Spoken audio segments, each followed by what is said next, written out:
Demand है। अगली demand यह है कि FIA साइबर क्राइम में नामूसे रिसालत का प्रॉपर एक विंग बनाया जाए ताकि उसमें सिर्फ वो केसेस डील किए जाएं जो हुजूर अलैहिस्सलाम या सहाबा किराम या अहले बैत के खिलाफ जो गुस्ताखियां की जाती हैं उनको काउंटर करने के लिए, और उनके अकाउंट्स फिल फॉर ब्लॉक ना किए जाएं, सिर्फ उनको पकड़ के सरेआम सजाएं दी जाएं, और फिर एक विंग FIA में बनाया जाए उन लोगों के खिलाफ जो कि पाकिस्तान की सालमियत, पाकिस्तान के नजरिए के खिलाफ बकवास कर रहे होते हैं, उन्हें सजाएं दी जाएं। और वही विंग ये काम करे कि ढूंढे कौन से ऐसे पाकिस्तानी है जो मुल्क से बाहर दफा होके अजाइलम लेके भाग के और गुस्ताखियां करते हैं या पाकिस्तान के खिलाफ बोलते हैं, ऐसे लोगों को वापस बुलाया जाए। तरीकाकार किस तरह है बुलाने का, ये आप लोग मुझसे बेहतर जानते हैं कि किसे पकड़ना है, उसके अरे गरे को आगे। आज मैं तमाम सबूत आप लोगों के सामने लाया हूँ। गुज़िश्ता रोज़ एक कमर्शियल जाकिर ने इस्लामाबाद में सैयदना सिद्दीक़ अकबर रज़ी अल्लाह तआला अन्हु की शान में गुस्ताखी की। पाकिस्तान एक न्यूक्लियर स्टेट है और ये वाहिद इस्लामी रियासत है जो इस्लाम के नाम पे बनी, और मुसलमानों की वाहिद एटॉमिक पावर रखने वाली ये रियासत है जिस पे इज़राइल, अमेरिका, इंडिया और तमाम anti Pakistan, anti Islamic element जो दुनिया में काम कर रहे हैं उनकी हतुल वसा कोशिश है कि पाकिस्तान को डिस्टेबलाइज़ किया जाए, पाकिस्तान को लसानियत की बुनियाद पे तकसीम किया जाए, पाकिस्तान को सूबाइयत की बुनियाद पे तकसीम किया जाए और पाकिस्तान को फ़िरका वाराना फसादात की भेंट चढ़ा दिया जाए। ऐसे में ही कुछ ऐसे तमाशबीन, ऐसे लोफर लिफंगे, ऐसे बदजात और ऐसे नाजायज़ औलादें पैदा की जाती हैं जिनको भेजा जाता है मुख्तलिफ़ जगहों पर फ़िरका वारियत फैलाने में और पाकिस्तान के लोगों को आपस में तकसीम करने में और मुसलमानों में इंतशार फैलाने में, मुसलमानों की दिल आज़ारी करने के लिए ऐसे लोगों को भेजा जाता है।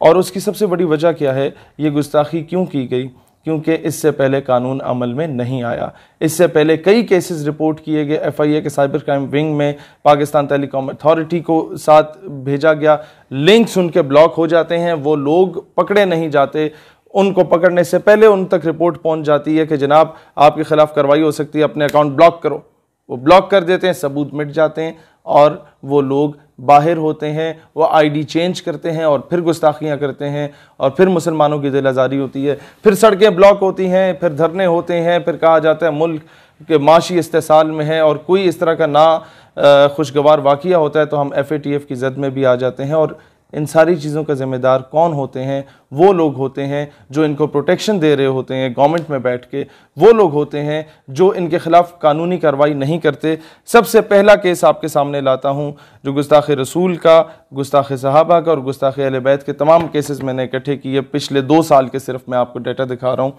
और वो भी कुछ जो मुझ तक पहुँचे। 1 मार्च 2019 का ये केस है और ये अभी तक इस पे कोई कार्रवाई नहीं की गई, इस बंदे को नहीं पकड़ा गया। दूसरी जो दरख्वास्त जमा कराई गई थी वो 2 जनवरी 2019 का केस है। 7-8 यूट्यूब के लिंक्स यहाँ पर दिए गए थे। वो बंदा जो था वो अभी तक बाहर है, उसके खिलाफ कोई, मैं नाम इसलिए नहीं ले रहा क्योंकि ये लोग जिनके नाम लिए जाएंगे वीडियो में ये फिर बाहर अजाइलम के लिए अप्लाई करके बाहर दफ़ा हो जाते हैं और अमेरिका और तमाम मुल्क दुश्मन अनासिर इनको पाल पोस के बड़ा करते हैं, जिस तरह कादियानियों के साथ हुआ, इसी तरीके के दीगर कुफार के साथ भी किया जाता है। अच्छा, फिर तीसरी दरख्वास्त जमा कराई गई 3 जनवरी को दोबारा आई और उसमें ये मज़ीद यूट्यूब के लिंक्स दिखाए गए और वो साइन भी हो गया, सेक्शन ऑफिसर तक पहुंच भी गया, लेकिन कानूनी कार्रवाई नहीं की गई। फिर जनाब अगला केस आपके पास आता है 21 मई 2020 का, जिसमें रसूलुल्लाह अलैहिस्सलाम की शान मुबारका के ख़िलाफ़ और सहाबा कराम के ख़िलाफ़ शदीद गलत किस्म के अल्फाज इस्तेमाल किए जाते हैं। ये केस तब का है और इस पर भी कोई कानूनी कार्रवाई अभी तक नहीं की गई। अच्छा जी, फिर केस आता है जनाब 4 जून 2020 का, जिसमें ये सारी चीज़ें सामने लाई जाती। 298C का केस है, ये जमा कराया जाता है बखिदमत जनाब chairman Pakistan telecommunication authority Islamabad और इसके बाद ये FIA को जमा कराई जाती है इसकी कॉपी। दोनों में किसी किस्म का जो है वो कार्रवाई नहीं की जाती। ये सारे सबूत उसके साथ अटैच हैं, जो बातें की जाती हैं मैं वो दिखा नहीं सकता आप लोगों को और ना मैं वो अल्फाज को दोहरा सकता हूँ। फिर अगला केस आता है जनाब, ये सुनते जाइए, 22 अक्टूबर 2019 का केस आता है उसमें सारे सबूत के साथ वो लिंक्स कॉपी किए जाते हैं, लेकिन किसी किस्म की कार्रवाई नहीं की जाती। फिर आता है जनाब 1 मार्च 2019 का केस उस बंदे का जो कि अपना आईडी कार्ड चेंज करवा के मुल्क से बाहर फरार हो चुका है, बाहर अजालम ले चुका है। उसका नाम अगर मैं लूँगा तो शायद उसे मज़ीद अक़वाम मुत्तहिदा की आड़ में आके मज़ीद जो है वो किए जाएंगे। लेकिन इसका आईडी कार्ड किसने चेंज कराया, पासपोर्ट किसने चेंज कराया, कौन इसके पीछे है, इस पर इंक्वायरी बैठनी चाहिए। और बिलखसूस रावलपिंडी के FIA के साइबर क्राइम का जो ऑफिस है वहाँ पर बार बार जाके दरख्वास्तें दी गई लोगों की जानिब से, कोई अमल दरामद नहीं हुआ, टरखाया गया और केस को प्रोलॉन्ग किया गया जब तक लोग बाहर फरार हो जाते हैं। अच्छा जी, 13 मई 2019 को ये गुलाम सईद साहब ने चकवाल से एक केस दायर किया गुस्ताखाना खाकों के ख़िलाफ़ PTA और FIA में, लेकिन इस बात को भी सुनवाई नहीं हुई। अगला केस आ जाता है जनाब ये, इसमें डिस्ट्रिक्ट मजिस्ट्रेट इस्लामाबाद की जानिब से भेजा जाता है FIA और PTA को ये केस, और अब 22 अप्रैल 2019 का, और सिग्नेचर्स के साथ, सारे स्टैम्प के साथ, अभी तक कोई कार्रवाई नहीं की गई। फिर जनाब अगला केस आता है आपके पास 11 जुलाई 2019 का, उसमें भी, और इस पे लिखा हुआ है द मैटर में बी असाइन टॉप प्रायोरिटी, और ये भेजा जाता है government of Pakistan ministry of interior से, ये आपके इंटीरियर मिनिस्टर की जानिब से भेजा जाता है, और जो भेजता है वो ये आपके सामने है, लेकिन कोई कार्रवाई अभी तक नहीं हुई। 11 जुलाई 2019 की बात थी और अभी 2020 का अगस्त चल रहा है जनाब। फिर आता है आपका 29 अप्रैल 2019 का केस, अभी तक किसी किस्म की सुनवाई नहीं की गई। फिर जनाब आपके पास आता है ब्लास्फेमस कंटेंट का केस, PTA की जानिब से भेजा जाता है, रेफ़र किया जाता है मिनिस्ट्री ऑफ इंटीरियर को, और मैं अभी उन लोगों के नाम नहीं लेता, उनमें से क्या पता कोई बेगुनाह भी हों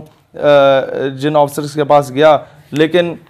जनाब जब 1.5 साल हो गया है ना, तो फिर मुझे मजबूर ना करें, अगली बार मैं नाम लेने पे भी मजबूर हूँगा। 15 जुलाई 2019 का केस है, अभी तक कोई सुनवाई इसकी नहीं हुई, और मतलब गुस्ताख रसूल या गुस्ताख साहबा, गुस्ताख अहले बैत जो हैं उन्हें गिरफ्तार नहीं किया गया। और आखिरी केस है 17 अप्रैल 2019 का, महकमा औकाफ की जानिब से भेजता है FIA के साइबर क्राइम विंग में, वो जनाब उसकी कोई सुनवाई नहीं होती। ये आपके इस्लामाबाद के वो केसेस हैं जिन पे सुनवाई नहीं हो रही, और जब इन पे सुनवाई नहीं होती तो लोगों को मौका मिलता है कि हमें तो लगाम डालने वाला यहाँ पर कोई मौजूद है ही नहीं, लिहाजा किसी भी सहाबी रसूल की या अहले बैत कराम अलैहिस्सलाम में से किसी की शान में या रसूलुल्लाह अलैहिस्सलाम की शान में अगर कोई गुस्ताखी करता है तो वो खुलेआम करता है, उसे इस चीज़ का खौफ नहीं होता कि हमें पकड़ा जाएगा या नहीं पकड़ा जाएगा। 2-4 केसेस इस तरह के होते हैं जो कि बहुत हाई लेवल के उस अवाम में चले जाते हैं और अवामी दबाव के अंदर आके गवर्नमेंट शायद कोई एक्शन ले ले, अदरवाइज कोई सुनवाई नहीं होती। फिर कोई कानून हाथ में लेता है तो कहा जाता है तौहीन अदालत होती है, कानून हाथ में नहीं लेना चाहिए। लेकिन इस पे देखा जाए कि गवर्नमेंट में या इदारों में या महकमों में कौन कौन से ऐसे सिंपथाइजर्स मौजूद हैं जो ऐसे लोगों की प्रोटेक्शन कर रहे हैं। मैं हमेशा ये कोशिश करूँगा पाकिस्तान में फ़िरका वारियत ना फैले, मुसलमान एक होकर रहें, क्योंकि पूरी दुनिया के मुसलमानों को आप लोगों से उम्मीदें वाबस्ता हैं। You are the only nuclear state, you are the only country after Medina पाक, the only homeland after Medina पाक which was made on the name of Islam. Pakistan हमेशा जिंदाबाद।